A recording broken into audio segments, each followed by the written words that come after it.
Going on, Jerome's. So Minnesota Vikings head coach Kevin O'Connell and general manager Kwesi Adofo-Mensah are heading into year 3 of their competitive rebuild, and they've really changed the culture. It's no longer a culture of fear and intimidation, and it is a lot more positive reinforcement, and frankly, it's working, right? 13-4 won some more 2022.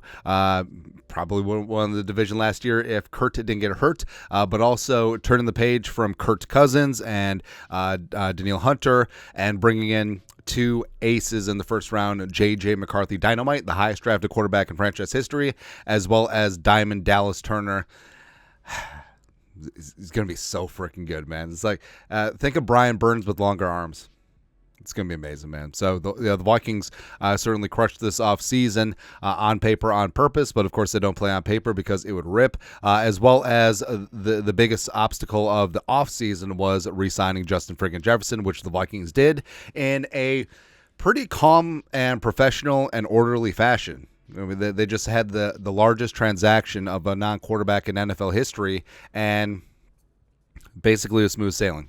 Right. The only drama was created by the media. Long story longer. So, Charly Walters of the Pioneer Press. Now, I know a lot of people have said just ignore Charlie Shooter Walters of the Pioneer Press because even though he's been a beat writer in this market for a long time, he is connected, he's got sources. A lot of things that he puts out there, he just puts out there, right? And not questioning his journalistic integrity, but it just seems like he's thinking out loud on some of these things. And the problem with it is, so the Pioneer Press is still the number 2 newspaper in a one newspaper town. But the name still carries weight. And what happens is that the aggregators, they run with it. So blah, blah, blah from the Pioneer Press says this. And then, of course, it spreads like wildfire. And all of a sudden, a rumor or an assertion or an opinion all of a sudden gets carried as fact because if you repeat it often enough, it becomes truth, right? Or something like that, right? So we're here because a lot of Vikings fans will see stuff that gets aggregated from Shooter and think that it's gospel, right? And we're here to add context to things, and that's why we're here. Again, we're the ombudsman of media malfeasance when it comes to the Vikings. So shoot, and again, these are always like catch-all pieces in columns that have nothing to do with the Vikings per se. I mean, most of the explosive things like the Vikings and Malik Neighbors or the Vikings and Jefferson came in like articles about the Twins. Yeah, but this one, highlighted about, trade Cat to the Knicks. And again, just providing some of the context here. So talking about Kevin O'Connell and Kwesi Adofo-Mensah. In order to move up from 23, blah, blah. All right, so talk about trading up for McCarthy and Diamond Dallas Turner. And yes, it took a couple of draft picks to get things done, but the Vikings got their quarterback of the future as well as potentially the best edge rusher in this class. It's perfectly fine. Blah, blah, blah, blah, blah. Clearly, the team's front office feels urgency for contract extensions next year. If McCarthy and Turner turn out to be productive, it would mean extensions. If not, major front office changes would be expected in 2025. And that's not far off. So it's 2024. So this offseason, what Shooter is saying here is if McCarthy and Turner don't pan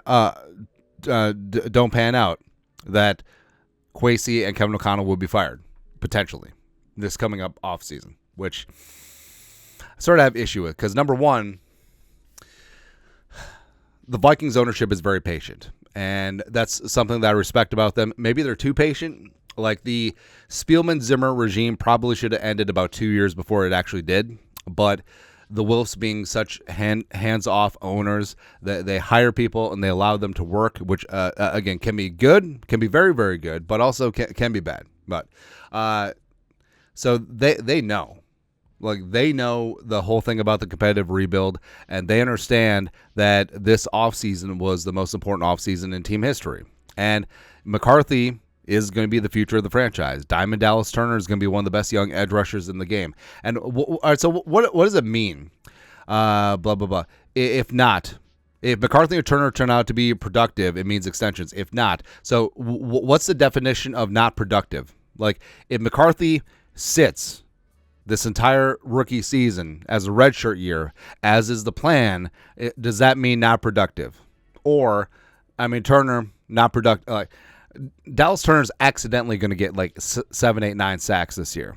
Like, it wouldn't shock me at all if he breaks double digits. It wouldn't shock me at all if he flirts with Defensive Rookie of the Year, right? So I don't expect Dallas Turner to just ghost in it, just zero goose egg, D'Angelo Russell, sacks, tackles, pressures, whatever. I just don't see that happening. But, I mean, if McCarthy sits and Turner is fine, like average, does that mean not productive? Does that mean that Kwesi and Kevin O'Connell are going to be fired? Nah. I don't understand. And again, just providing context. This is all of the shooter rumors that everyone and the aggregators run with comes in a section called "Don't Print That," where it's just loose thoughts, maybe things that he's heard, blah blah blah blah blah blah.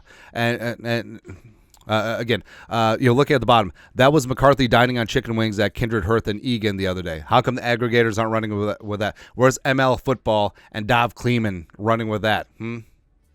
What's happening? Or among purchases for Vikings tight end T.J. Hockenson after inking a new $6.6 million 4-year deal includes an $18 million signing bonus, a new house in Sunfish Lake. Well, why putting out everyone's business? Why? Like, why do we care that Hockenson has a house on Sunfish Lake? Feel like that's kind of private. It's like when Thomason talked about when Kurt Cousins and family bought a house in Invergrove. Like, we don't need to know that he lives in Invergrove. I feel like that's a little bit too personal. Kind of weird, man. It's weird. I don't like it. But the whole assertion that Kevin O'Connell and Kwesi's jobs are hanging on the fact that McCarthy and Turner need to be productive right away, that's such short-sightedness. Like, that's something that you would expect from bad ownership. Like the Browns, the Cowboys, for lack of a better term. Daniel Snyder when he owned Washington. Nah, I don't expect that at all from the Wilfs. In fact, I think that Kwesi and Kevin O'Connell are in line for extensions because, it's been a complete changeover this offseason. This is now, well, it has been, but now it's officially Justin Frank and Jefferson's team. And again, the most transformative offseason team history, swapping out old-ass Kirk Cousins for J.J. McCarthy, 21 years young, as well as swapping up, I love me some Danielle Hunter, but he's going to be on the wrong side of 30 coming up in October for 21-year-old Dallas Turner. All right, so that's exactly what's going on. And the commitment to the future, I could see a commitment to Kwesi and Kevin O'Connell, and I could see them being extended in like a training camp or preseason announcement, just like how the Browns, ironically just extended Kwesi's former boss, Andrew Berry, and Kevin Stefanski, our guy. So I think that's much more likely. And I think it's just ridiculous that their future would hinge on McCarthy and Turner making impact right away, because Turner will make an impact, but the plan is to have McCarthy sit. Right, and absent McCarthy just getting thrown into the fire and looking like ass, thank you. Like, I just don't see that changing at all. Right, and even if so, the Wilfs also, like, they don't like firing guys with multiple years left on their deals, even though that's what they did with Zimmer and Spielman, because mainly because they weren't really paying attention when they extended them. But that's another issue for another day. But I just don't see it happen. Like, I think that O'Connell and Kwesi will get extended before the start of the year, and I think that even if the Vikings fall flat on their face and are asked thank you this year, that they'll be back in 2025. Like, I just don't see the Wilfs having the knee-jerk reaction like that, because this is a young team and they're going to take their lumps, but every single day, every single game, they're going to get better and better, and the future is exceedingly bright. With this team, and Kwesi and Kevin O'Connell are a major part of that. So, the assertion that they're going to be fired if 2 rookies don't work out, especially when one rookie, the plan isn't even to play him. Yeah, whatever. But your thoughts are thoughts. Again, putting shooter into context. That's what we have to do. Let us know your thoughts in the comment section below. Subscribe for daily Vikings takes. Want to support the work? Put a little something in the Venmo. But till next time, Skol, production value.